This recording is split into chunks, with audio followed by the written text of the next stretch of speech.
ಸಂಧಿಗಳ ಹಾಡು ಪುಣ್ಯಕೋಟಿ ಹಾಡಿನ ರಾಗದಲ್ಲಿ. ರಚನೆ ಶ್ರೀ ಸುನಿಲ್ ಕುಮಾರ್. ಶಿಕ್ಷಕರು ಗಾಯನ ಕುಮಾರಿ ವೀಣಾ. ನಮ್ಮ ಕನ್ನಡ ಭಾಷೆಯೊಳಗೆ ಪದ ರಚನೆಯೂ ಆಗುವಾಗ ಅಕ್ಷರಗಳೆರಡು ಕಾಲ ವಿಳಂಬವಿಲ್ಲದೆ ಸೇರುವುದೇ ಸಂಧಿಯು. ಸಂಧಿ ಕಾರ್ಯವು ಮಾಡುವಾಗ ಪದದ ಅರ್ಥ ಕೆಡುವುದಾದರೆ ಸಂಧಿಯನ್ನು ಮಾಡದಂತೆ ಎಚ್ಚರವನ್ನು ವಹಿಸಿರಿ. ಸ್ವರದ ಮುಂದೆ ಸ್ವರವು ಇದ್ದು ಸಂಧಿ ಕಾರ್ಯವು ನಡೆಯುವುದಾದರೆ ಅಂಥ ಸಂಧಿಗೆ ಸ್ವರ ಸಂಧಿ ಎಂದು ಹೆಸರಿಸಿ ಕರೆವರು.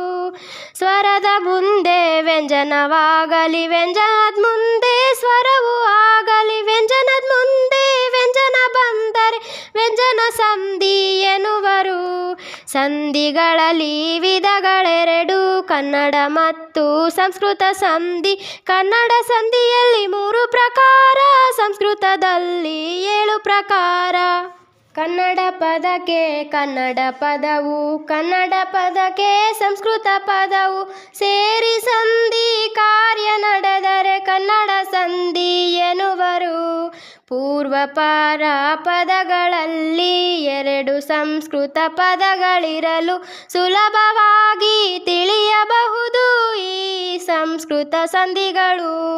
ಕನ್ನಡ ಸಂಧಿಗೆ ಉದಾಹರಣೆ 3 ಲೋಪ ಆಗಮ ಆದೇಶವು, ಹೋಗಿ ಬಂದು ಪರವಾಗಿ ಬರಲು ಪದಗಳ ಈ ಆಟವು. ಸಂಸ್ಕೃತ ಸಂಧಿಗೆ ಉದಾಹರಣೆ 7 ಸವರ್ಣ ಗುಣ ವೃದ್ಧಿಯು, ಎಣ್ಜಸ್ತ್ವ ಶುಷ್ತ್ವ ಹಾಗೂ ಅನುನಾಸಿಕ ಸಂಧಿಗಳು. ಸ್ವರದ ಮುಂದೆ ಸ್ವರವು ಬಂದು ಸಂಧಿಯಾಗುವ ಸಮಯದಲ್ಲಿ ಪೂರ್ವ ಪದದ ಕೊನೆಯ ಸ್ವರವು ಕಾಣದಾದರೆ ಲೋಪವು. ಅವನೊಬ್ಬ ಇವನೊಬ್ಬ ಊರೂರು ಬಲ್ಲೆನೆಂದು ತುಪ್ಪಳದಂತೆ ಬೆಳ್ಳಗಾಗಿ ಇವು ಲೋಪ ಸಂಧಿಗಳು. ಸ್ವರದ ಮುಂದೆ ಸ್ವರವು ಬಂದು ಸಂಧಿಯಾಗುವ ಕಾಲದಲ್ಲಿ ಯಾಕಾರ ವಾಕಾರ ಹೊಸದಾಗಿ ಬಂದರೆ ಆಗಮವು. ಮನೆಯಲ್ಲಿ ತಂದೆಯನ್ನು, ಶಾಲೆಯಲ್ಲಿ ಗುರುವನ್ನು, ಮಗುವಿಗೆ ತಾಯಿಯನ್ನು ಇವು ಆಗಮ ಸಂಧಿಗಳು. ಉತ್ತರ ಪದದ ಮೊದಲ ವ್ಯಂಜನ ಕಾಚಟ ತಾಪ ಬದಲು ಗಾಜಡಾದ ಬಾ ಬಂದರೆ ಆದೇಶ ಸಂಧಿ ಎನ್ನುವರು. ಮಳೆಗಾಲ ಮೈದೋರು ಹುಲಿದೊಗಲು ಬೆಂಬತ್ತು ಕಡುವೆಲ್ಪು ಮೆಲ್ವಾತು ಇವು ಆದೇಶ ಸಂಧಿಗಳು. ಒಂದೇ ಜಾತಿಯ ಸ್ವರಗಳೆರಡು ಒಂದರ ಮುಂದೆ ಒಂದು ಬರಲು ಸಂಧಿ ಕಾಲದಿ ದೀರ್ಘವಾದರೆ ಸವರ್ಣ ದೀರ್ಘ ಸಂಧಿಯು. ವಿದ್ಯಾಭ್ಯಾಸ ಗುರುಪದೇಶ ದೇವಾಲಯ ಸುರಾಸುರ ಭೋಜನಾಲಯ ರವೀಂದ್ರ ಸವರ್ಣ ದೀರ್ಘ ಸಂಧಿಗಳು. ಅಕಾರಕ್ಕೆ ಇ ಬರಲು ಏಕಾರವು ಬರುವುದು, ಅಕಾರಕ್ಕೆ ಉ ಬರಲು ಓಕಾರವು ಆಗುವುದು, ಅಕಾರಕ್ಕೆ ರು ಬರಲು ಅರ್ಕಾರವು ಬರುವುದು. ಇಂಥ ಗುಣಗಳ ಪದಗಳನ್ನು ಗುಣ ಸಂಧಿ ಎನ್ನುವರು. ದೇವೇಂದ್ರ ಮಹೇಶ್ವರ ಸೂರ್ಯೋದಯ ಚಂದ್ರೋದಯ ದೇವರ್ಷಿ ಮಹರ್ಷಿ ಇವು ಗುಣ ಸಂಧಿಗಳು.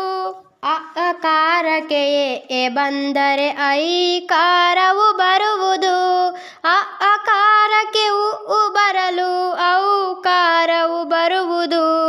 ಐ ಔ ಸಂಧ್ಯಾಕ್ಷರಗಳು ಸಂಧಿ ಪದದಲ್ಲಿ ಸೇರಿಕೊಂಡು ಸ್ವರವು ವೃದ್ಧಿಯಾಗಿ ನೆಲೆಸಿ ವೃದ್ಧಿ ಸಂಧಿಯು ಆಗುವುದು.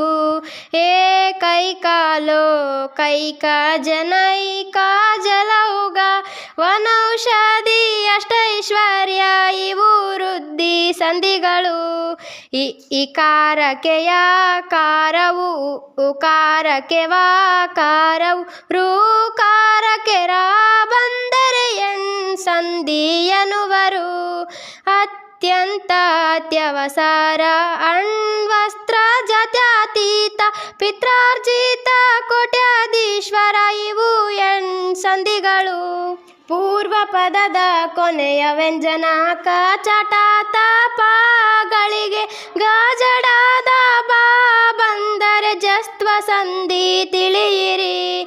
ಷಡ ನಾನ ಚಿದಾನಂದ ವಾಗ್ದೇವಿ ಅಜಂತ ದಿಗಂತ ಷಡಂಗ ಇವು ಜಸ್ತ್ವ ಸಂಧಿಗಳು. ಸಾಕಾರಕ್ಕೆ ಶಾಕಾರವು, ತಾ ವರ್ಗಕ್ಕೆ ಚ ವರ್ಗವು, ಆದೇಶವಾಗಿ ಬರುವುದಕ್ಕೆ ಶುತ್ವ ಸಂಧಿ ಅರಿಯಿರಿ. ಶರಶ್ಚಂದ್ರ ಜಗಜ್ಯೋತಿ ಪಯಶಯನ ಬೃಹಶ್ಚತ್ರ ಮನಃಶುದ್ಧಿ ಸಜ್ಜನ ಇವು ಶುತ್ವ ಸಂಧಿಗಳು. ಪೂರ್ವ ಪದದ ಕೊನೆಯ ವ್ಯಂಜನ ಕ ಚಟ ತ ಪಗಳಿಗೆ ಅದೇ ವರ್ಗದ ಅನುನಾಸಿಕ ಅಕ್ಷರ ಬರಲು ಅನುನಾಸಿಕ ಸಂಧಿಯು. ಷಣ್ಮುಖ ವಾಂಗ್ಮಯ ಸನ್ಮಾನ ತನ್ಮಯ ಉನ್ಮಾದ ಜಗನ್ಮಾತೆ ಇವು ಅನುನಾಸಿಕ ಸಂಧಿಗಳು.